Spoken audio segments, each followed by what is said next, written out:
Sir ఈరోజు ఎన్నికలకు ఇంకా గట్టిగా 40 రోజులు సమయం కనిపిస్తూ ఉంది. అన్ని రాజకీయ పార్టీలు కూడా విజయం మాదంటే మాదంటా ఉన్నాయి. రాష్ట్రంలో చచ్చిపోయింది అనుకున్న కాంగ్రెస్ కూడా ఈరోజు లెగిసి నిలబడి మళ్ళీ మేము కూడా ఉన్నాము, ఉన్న ఆంధ్ర రాష్ట్రంలో ఉన్న పార్టీలకు ధీటుగా మేము కూడా పోటీ చేస్తామని చెప్పి ఈరోజు కాంగ్రెస్ అన్ని జిల్లాల్లో కూడా సభలు పెడతా ఉంది.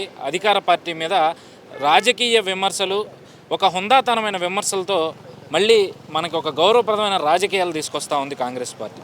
కానీ అధికార పార్టీ ప్రధానంగా ఈరోజు వ్యక్తిగత విమర్శలు, వ్యక్తిగత దోషణలతోనే ఈరోజు అధికార పార్టీ ముందుకు సాగుతూ ఉంది. సో ఈ విధానాన్ని గురించి మీ అభిప్రాయం ఏంటి? ఆంధ్రప్రదేశ్లో ఒక నానుడు ఉందండి. నా పేరు మునికుమారు, సత్యసాయి జిల్లా కాంగ్రెస్ పార్టీ జిల్లా ప్రధాన కార్యదర్శి. కదిరి కాన్స్టిట్యూషన్గా ఎమ్మెల్యే అభ్యర్థిగా పోటీలో ఉన్నా.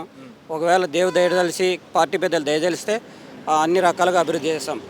ఈ ఆంధ్రప్రదేశ్లో ఏం నాడిందంటే చింతదొచ్చిన పులుపు చావదంటారు.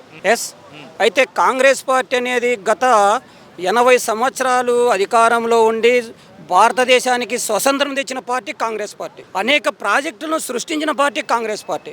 ఈనాడు ఉన్నటువంటి రాజకీయ నాయకులు, అటు తెలుగుదేశం కావచ్చు, ఇటు వైఎస్ఆర్ కావచ్చు, అటు పవన్ కావచ్చు, పవన్ వాళ్ళన్న చిరంజీవి కావచ్చు, అందరూ కూడా ఇక్కడ ఈ విద్యాలయంలోనే కాంగ్రెస్ అనే పాఠశాలలోనే ఓనామాలు నేర్చుకొని ఈరోజు ఎక్కడైతే తల్లిపాలు సాగి తల్లి రొమ్మునే గుద్దేటువంటి ప్రయత్నంలో ఈ నాయకులు ఉన్నారు. కాబట్టి కాంగ్రెస్ పార్టీ ఎప్పుడూ చనిపోదు, ఎప్పుడూ చిగురిస్తూ ఉంటుంది. ఒక పుష్పం లాంటిది, అది ఎండకు రాలిపోతుంది, వానొస్తే లేస్తుంది. అటువంటిది కాంగ్రెస్ పార్టీ. అంటే ఈరోజు అలాంటి పార్టీ అధ్యక్షురాల మీద వ్యక్తిగత దోషణలు ప్రధానంగా ఈరోజు వైసీపీ సోషల్ మీడియా అంతా కూడా, లేదంటే ఆ పార్టీలో ఉన్న పెద్దలు సజ్జల రామకృష్ణారెడ్డి లాంటి వాళ్ళు కూడా షర్మిలా గారి మీద విపరీతమైన ధోరణిలో వ్యాఖ్యలు చేస్తూ ఉన్న పరిస్థితి. దాన్ని ఖండించాల్సిన ముఖ్యమంత్రి నాకెందుకులే అన్నట్టుగా నిమ్మకి నీరెత్తనట్టుగా వ్యవహరిస్తున్న తీరు ఎట్లా చూడాలంటే? కాదండి, సజ్జల సకల శాఖ మంత్రి అయినాడు ఈ పొద్దు.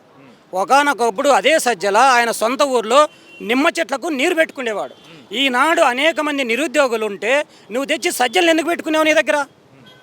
ఆయన దోపిడీ చేసినటువంటి డబ్బు దాదాపు 4-5 జిల్లాలు బాగుపడతాయి. మరి ఆయన ఏందా నీకు దండించేది? దొంగ దొంగ అంటే నువ్వు దొంగ అన్నట్టు, దొంగ దొంగ అంటే బుడంకాయ దొంగ అన్నట్టు, గుమ్మడికాయ దొంగ అన్నట్టు. నీవు సరిగ్గా లేవు. ఫస్ట్ నీవే అనుమానం మంచివి. నువ్వు మరి ఇంకా నీ చెల్లెళ్ళు ఎట్లా చూడాలి? నువ్వు ఏమంటారు? నువ్వు మేనమామ అంటాడు, సొంత చెల్లెలకి అన్న లేకపోతాడు, ఇంకా రాష్ట్రానికెల్లా మేనమామ అవుతావు నువ్వు. What is this అఫో?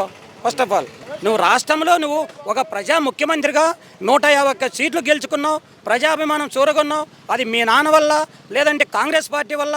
నీకున్నటువంటి సభ్యులంతా కాంగ్రెస్ పార్టీ నుంచి వచ్చినటువంటి వాళ్ళే. ఈనాడు నీ పరిస్థితి అదోగిదైతే తిరిగి వీళ్ళంతా కాంగ్రెస్లోకి చేరడానికి ఎన్నికల కోడ్ వచ్చిన వెంటనే కాంగ్రెస్ పార్టీ క్యూ కొడతారని మేము కాంగ్రెస్ పార్టీ తరఫున వాళ్లకు సెలవిస్తున్నాం. అంటే ఈరోజు అధికార పార్టీ మీరు అన్నట్టు 151 స్థానాలు ప్రజలు నమ్మి జగన్మోహన్ రెడ్డి గారికి ఇస్తే అభివృద్ధి చేస్తారు, రాష్ట్రాన్ని సంక్షేమంలో ముందుకు తీసుకెళ్తారని నమ్మి అధికారంలోకి ఇస్తే 5 ఏళ్ళు అవుతా ఉన్నాయి. ఈరోజు ప్రధానంగా రైతులకు రాయలసీమకు సంబంధించిన వెలుగొండ ప్రాజెక్టు నిన్న మొన్న అట్టహాసంగా ఆయన ఓపెన్ చేయడం. సో దీని గురించి మీ అభిప్రాయం? వెలుగొండ అంటాను రండి, అది ఖాళీకొండ అని అంటారు. వెలుగొండలో ఏముంది? మొన్న కాక నిన్న నువ్వు కుప్పం పోయి వచ్చావు, లారీలో నీ ఎంట నువ్వు ముందు పోయావు, నీ వెనక లారీలు వచ్చాయి. ఆ లారీలో డోర్లు పెట్టుకొచ్చావు, నువ్వు వెళ్ళిపోతానే మళ్ళీ ఆ డోర్లు ఎత్తుకొచ్చారు. నువ్వు ఉన్నప్పుడు నీళ్ళు ఉన్నాయి, నువ్వు పోతానే నీళ్ళు లేవు. ఈనాటి అక్కడ ప్రజలు నువ్వు కుప్పని ఏందో చేస్తానంటున్నావు. ఫస్ట్ నీ పులిందలు చూసుకుంటున్నా నేను. వెలుగొండకి ఏం చేసావు? నువ్వు ఏంది చేయలే. ఎలక్షన్లు వచ్చినాయని పరిగెత్తుతున్నావు.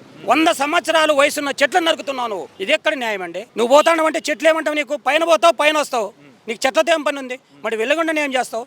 5 సంవత్సరాల పాటు ఏం చేసావు నువ్వు? ఇప్పుడు అడావుడిగా 30 రోజుల్లో నువ్వు ఇంటికి వెళ్తావు. ఈ 30 రోజుల్లో నువ్వు చేసేదేముంది? ఇండ్ల రకంగానే పండగ అయిపోదండి. ఏ ధైర్యంతో 175కి 175 నేనే సాధిస్తాను, మళ్ళీ ముఖ్యమంత్రిగా ప్రమాణ స్వీకారం వైజాగ్ నుంచే చేస్తాను, వైజాగ్లోనే పరిపాలన చేస్తానని చెప్తున్నారు అనుకోవాలి. ప్రతిపక్షంలో ఉన్నప్పుడు నారా చంద్రబాబు నాయుడు గారు పెట్టినటువంటి 33,000 ఎకరాలు సరిపోదు, 50,000 ఎకరాలు కావాలన్నటువంటి పెద్ద మంచివి. నువ్వు ప్రజా తీర్పులో వచ్చినటువంటి ముఖ్యమంత్రివి. నువ్వు ఈనాడు ఎందుకు వైజాగ్ అంటున్నావు? నువ్వు ఇక్కడ ఏం చేసావు? ఈరోజు ఇసుక మాఫియా, శాండ్ మాఫియా, మందు మాఫియా, అమ్మఒడి మాఫియా అన్నీ ఉన్నాయి. ఇప్పుడు నువ్వు అక్కడేం చేస్తావు? ఇక్కడ అన్నీ ఉండి చేయలేను అనివి అక్కడేం చేస్తావు? దోచుకోవడానికి ఉంటున్నావు. దోచి నీ కార్యకర్తలకి నువ్వు దోచిపెట్టడానికి అక్కడ పోతున్నావు అంతే. మోడీ బలంతో నువ్వేమన్నావు? ఆంధ్రప్రదేశ్లో ఒక ప్రభావం కూడా చూపినటువంటి నరేంద్ర మోడీ గారికి మీరు మెడలు వంచి ఆంధ్రుల యొక్క ఆత్మ గౌరవాన్ని తాకట్టు పెడుతున్నారు. మీరు దానికోసం ఢిల్లీ వెళ్తున్నారు. ఈరోజు 1 by 1 ఇంట్లో ఇల్లాలు వంటింట్లో ప్రియురాలుగా మీరు. సో మరి అలాంటి వ్యక్తి నేను అభివృద్ధి చేస్తాను అని చెప్పి ఒక పక్క చెప్తూనే, ఒక పక్కేమో సచివాలయాన్ని తాకట్టు పెట్టడం, లేదంటే ప్రభుత్వ భూములు ఎక్కడ కనపడితే అక్కడ వాటిని విచ్చలవిడిగా తాకట్టు పెట్టడం ఎట్లా చూడాలి?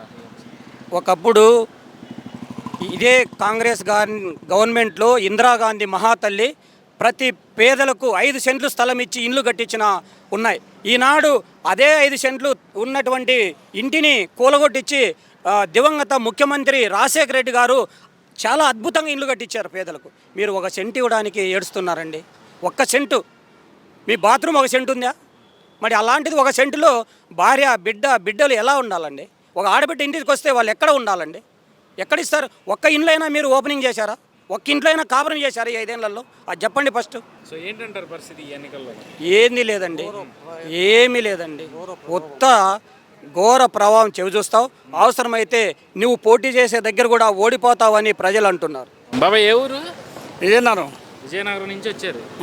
సరే, అధికారంలో ఉన్న వైఎస్ఆర్సీపీ మొన్న జగన్మోహన్ రెడ్డి వైజాగ్ వచ్చి నేను మళ్ళీ గెలుస్తాను, వైజాగ్ నుంచే పరిపాలన చేస్తాను, వైజాగే రాజధాని కింద ఉంటుంది, అక్కడే ప్రమాణ స్వీకారం చేస్తా అంటా ఉన్నాడు. మీ అభిప్రాయం ఏంటి దాని మీద? జగన్ రాడు. ఎందుకని రాడు? రాజపరిపాలన బాగున్నది. రాడు. ఎందుకు బాగాలేదంట? డబ్బులు పోయితాను ఉన్నాయని, డబ్బులు పోయితాను కానీ ఉద్యోగాలు అయినది. తర్వాత బంజరు భూములన్నీ నాగేసుకుంటాడ, రైతులకి పట్టా చేసే వాళ్ళకనే అవి ఆడిల్లు ఇచ్చేస్తాడ. వాళ్ళ అమ్మదాలు పోతున్నాగా. మరి ఈ రైతులు అక్కడ ఉన్న పేదలకు ఇచ్చుకోరేడు. ఇలా వాడితే వీళ్ళు ఇస్తారా? వాళ్ళ ఊరు పేదలు వాళ్ళు ఇచ్చుకోరా. 10 ఎకరాలు ఉన్నాడు, 1 ఎకరం ఇల్లు కట్టుకోండి. ఇదంతా పట్టా చేసుకుని అంకించుకుంటాడ. మరి అసలు సామాన్యుల పరిస్థితి ఎట్లా ఉంది? సామాన్లు అంతే కదా. మరి అది చేసిన అలగవుతుంది. అది నేను పథకాలు ఇస్తున్నాను, అందరూ సంతోషంగా ఉన్నారని చెప్పి ఎందుకు ఒలిగిపోతారా? ఓసిన వాళ్ళకి ఇస్తాడా? ముసలి మంచమంది ఉన్న వాళ్ళకి ఓడి ఉన్నదా? అలా తీసేస్తాడ. వీళ్ళు కట్టుకున్న వాళ్ళకి ఓట్లు ఇస్తాడా? ముసలి ఉన్నారా? వాళ్ళకి నేను బాగున్నా పెన్షన్ ఇది అంటారు. అలా అదే అదే మరి ఏ ధైర్యంతో వైనాట్ 175 అంటున్నాడు రాడు అసలు. ఇప్పుడు చూస్తేనేమో సొంత చెల్లెలేమో ఆయన ఓటు వేయద్దు అంటున్నారు. వాళ్ళ మీద నోటుకొచ్చినట్టు రాతలు రాపిస్తాను. లేదు, కాంగ్రెస్ త్వరలో వస్తుంది. ఇది తప్ప రాపోయినా మళ్ళీ ఎకలకి అదే కొట్టుకొస్తాయి. ఏంటి ధైర్యం? ఆ ధైర్యం అంతే. మరి పునాది ఇదే. అవన్నీ మధ్య కలిసినవే. వైసీపీలో వాళ్ళు కానీ లేదా వేరే పార్టీలో ఉన్న వాళ్ళు మళ్ళీ తిరిగి కాంగ్రెస్ లోకి వస్తారంటారా? కానీ వస్తారా? ఇవ్వడతారు, జంప్ అయిపోతారట. ఇప్పుడు అన్ని తిరుగుతారు. వాళ్ళ మీద నోటుకొచ్చినట్టు రాతలు రాపిస్తాను. లేదు, కాంగ్రెస్ త్వరలో వస్తుంది. ఇది తప్ప రాపోయినా మళ్ళీ ఎకలకి అదే కొట్టుకొస్తాయి. ఏంటి ధైర్యం? ఆ ధైర్యం అంతే. మరి పునాది ఇదే. అవన్నీ మధ్య కలిసినవే. వైసీపీలో వాళ్ళు కానీ లేదా వేరే పార్టీలో ఉన్న వాళ్ళు మళ్ళీ తిరిగి కాంగ్రెస్ లోకి వస్తారంటారా? కానీ వస్తారా? ఇవ్వడతారు, జంప్ అయిపోతారట. ఇప్పుడు అన్ని తిరుగుతారు.